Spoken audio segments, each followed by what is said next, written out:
Oh, I bet people's jaws drop. I saw it down on the Mornington Peninsula, and before he went to South Australia, yes, it was attracting quite a lot of attention.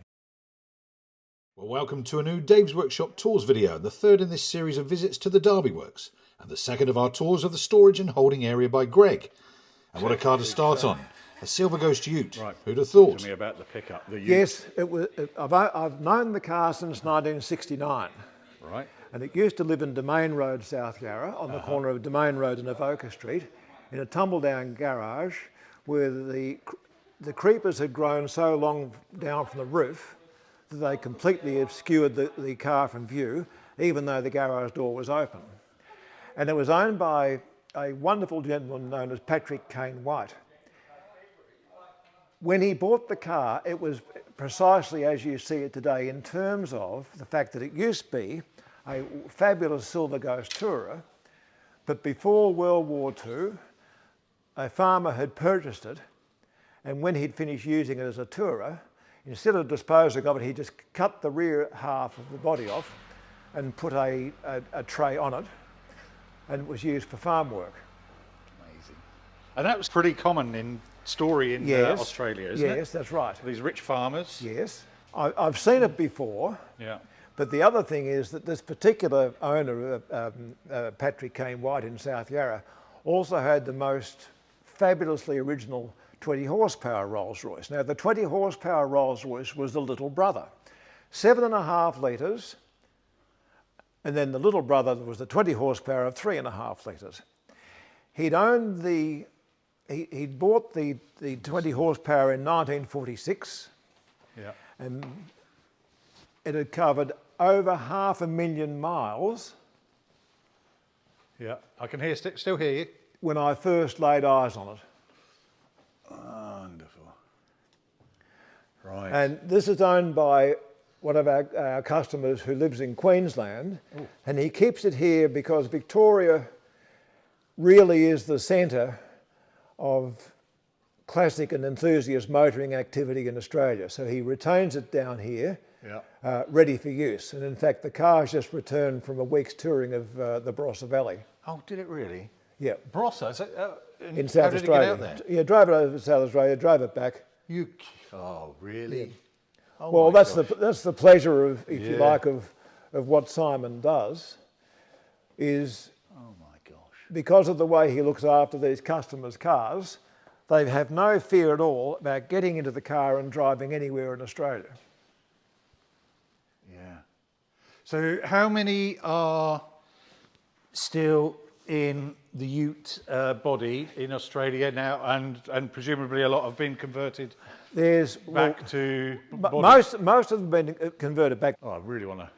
I bet people's jaws drop with this one.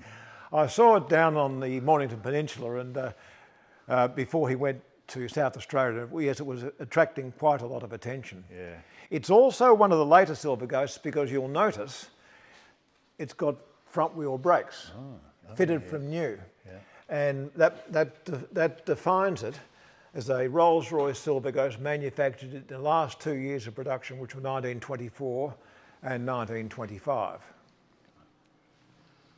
I love that kookaburra on the front. And the Silver Lake, the mascot, that's a Lalique mascot. Yes. And I've seen another Rolls-Royce with one of those, which was fitted on the car from new, but it came with a switch. Mm. So at night, you flick the switch and it illuminated the Lalique mascot. Wonderful, wonderful. Oh, today is Originality Day, so this is the third original car. It's going off for a roadworthy shortly and to get new tyres fitted, but we've recommissioned it for an overseas customer. Tell us what it is. Yes, it's an R-Type Bentley, and now the R-Type Bentley was the second post-war model. You saw the Silver Dawn out the front. Yeah. This is precisely the same body, but with a different radiator. So if you like, it's badge engineering. Yes. The Bentleys were more sporting and came with twin SUs, whereas the Silver Dawn, the green Silver Dawn that we had a look at originally, had a single Stromberg. Right. So, which was the more reliable? of the... They were both reliable, but this one had more get up and go and appealed to a different type of customer, to the Silver Dawn. And what sort of ratio of sales did the Bentley... Oh, the Bentley was far more popular. The R-Type Bentley, they made about 2,500, and the model run was from 1952 to 1950, very early 1955. Yeah. So mass production as far as the company was concerned. And once again, it's quite an original car, especially in terms of completeness. So you'll see here,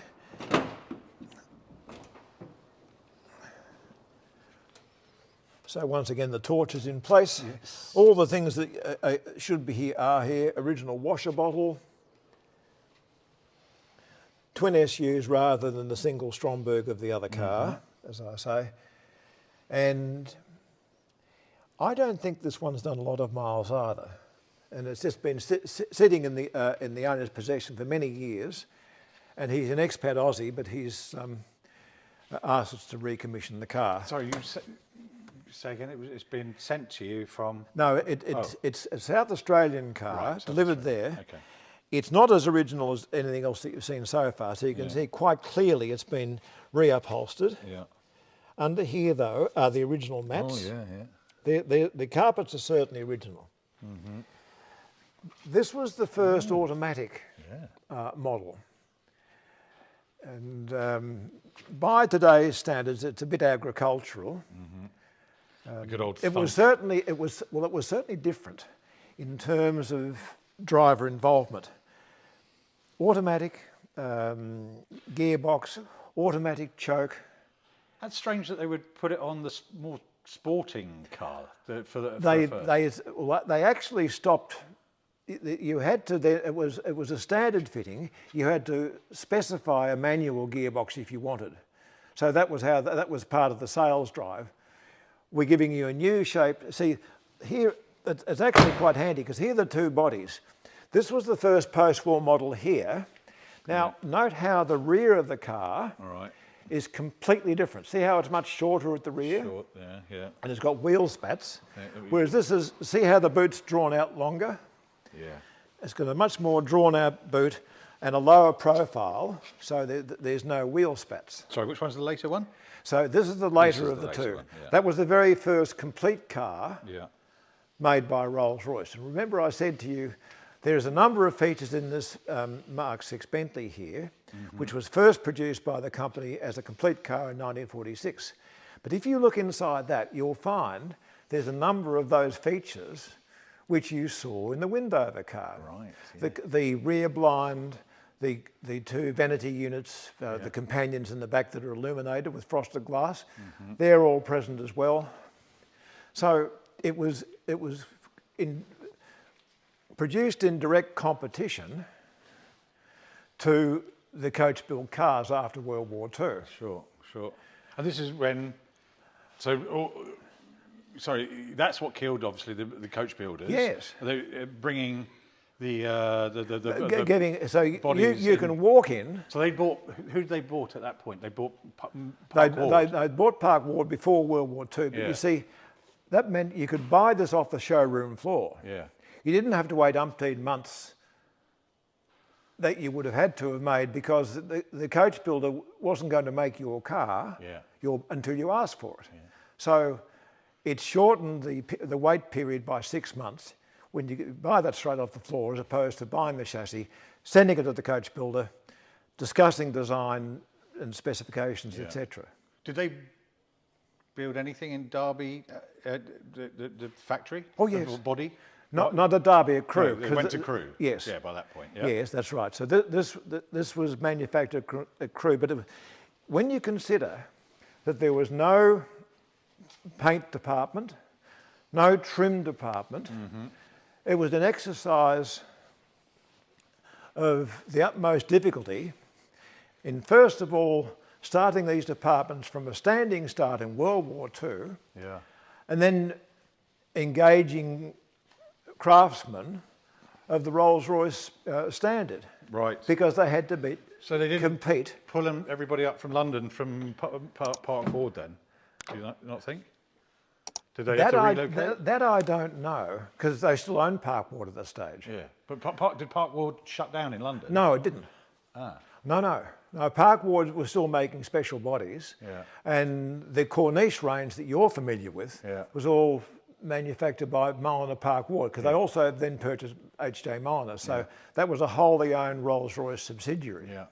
But you can see here many of the familiar features. There's your vanity at the back. There's your blind. Yes. There's your picnic tables.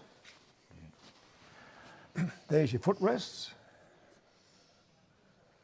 I remember, it doesn't like my friend, we were 18, 19, and he bought a Vanden Pla 1300 little Austin. No. Oh, that poor little thing. Yes. With the yes. The picnic tables in the back. We thought we were kings going around. Would that have been Austin? Yes. Yeah. Vanden Pla. Austin Vanden Pla. Yeah. Wonderful. Okay. Yeah. Paul's back in attendance over. Oh, that's the Bentley that we saw in the. That's getting having the engine rebuilt. Oh right. Okay. Oh, okay. So I reckon that's about it for the until next time. But yeah. Well, I think we've got an hour-long show at least at the moment. Lovely little racer there. Little Healy or Austin? Yeah, it's Austin Healy, isn't it? Yeah, that's a car that Simon used to race. Oh right, yeah. Okay, well, and as you can see, we've got this Vauxhall here. So in other words, Vauxhall. Although most of the work that Simon and the team undertake is on pre-war and early post-war Rolls-Royce and Bentley, once you're a customer of Simon's, he'll work on whatever you've got because he has the capability to do that. And this is when Vauxhall was That was when Vauxhall was a proper company Yeah. and not owned by General Motors. Yeah. But would it have been, I mean, obviously probably not at Rolls-Royce standard, but it would have been a premium brand. Oh, it was certainly, and it was very much a sporting car too. Right, yeah. Sorry, what year is this? Until you wanted to go around corners. Right, okay. Oh, it was pre-facing So this is is pre-General Motors takeover, which I think happened in 1927. I was going to say 29, but okay, yeah. 20. But lovely unpainted aluminium body, which was quite popular at the time. Yeah. Sorry, what year is this? I know that it's pre-1927. Yeah. It's got two-wheel brakes rather than four-wheel brakes, so it's probably an early one. Yeah.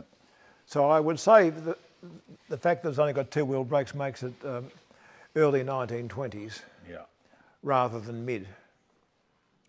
Okay. Lovely. But it's lovely to see them with their original bodies, many of which were lost. And it's also, I would say, I don't know whether it's got louvers in the bonnet, which suggested that it's maybe that the body was made here. I'm not sure. Oh, wow. Really? Well, I see a lot of the bodies that came in from England didn't have louvers in the bonnet because they didn't need them. Need them, right. But by golly, you need them here. Crikey, yeah, there you go. Oh, look at that. And you can see the louvers on this 25 horsepower Rolls Royce. Yeah. And once again, there's a bit of a sort of a style statement here because the louvers actually finish here and these are fake. But they're put in for effect to make the whole bonnet seem longer. Right. Because that was the fashion at the time, was to sit in the car and behind the steering wheel and gaze along a mile of bonnet. Sure. And so that was just a little stylistic tweak to make it look like it had a very long bonnet. Yeah. For a sporting car, why have they got all that room in the back? Oh, fabulous. It's crazy, isn't it? Okay. Well, yeah, right. Okay. Well, and I'm going to have to come back for this Mercedes story at the back here. Bush. Yeah. Yeah. That's one of only 4 in the world. Oh, hang on. Come on then. Let's We might have to have an hour and a half long. But I'm shall ashamed, well, oddly enough, it's a pre-war diesel. we? It just gets better. And I think there's 2 at the Mercedes-Benz factory and 1 in the States and 1 here, and that's it. Seriously? So the engine was converted to petrol, so we're converting it back to its original oil engine specification. The same block? How does that work? Ask the smart guys in there. Right. Oh, stunning, mate. Absolutely stunning. Well, Greg, oh my gosh. We'll come back for the rest. That's no original paint, surely. No, it's not. It's a very enthusiastic colour. Yes, yeah. Well, Greg. That's Simon's Racing Bentley. Oh. And Paul, who you met before, Paul is a pattern maker and worked for Repco when it was a proper company. Right. And so Paul's made Don't up. put them down. I might be looking for them to sponsor for sponsorship. Paul's made up. He's he's made the patterns, and we've had cast the casing for the supercharger that Simon's going to fit. Sorry, Paul's made. Paul has made. One of the things that you'll find is there's people in Melbourne with the most incredible array of skills, and they never cease to amaze me when I come across them. Yeah. So here's this guy in his 80s who loves working here, who makes patterns, and you should see the result of the castings. They're just a work of art. So the patterns are a work of art, just the attention to detail. Yeah. Well, Greg, I appreciate your time. Pleasure. I must get back to work too. That's absolutely brilliant. Thank you. Well, that's it for this time from the Derby Works. As you can see, there's plenty I didn't get round to covering back in the workshop. Some new in, others awaiting their turn, or as usual, parts. We'll get around to them at some point, but in the meantime, please like, subscribe and share for more Dave's Workshop tours to come. And while you're waiting, why not try this video from the DWT back catalogue?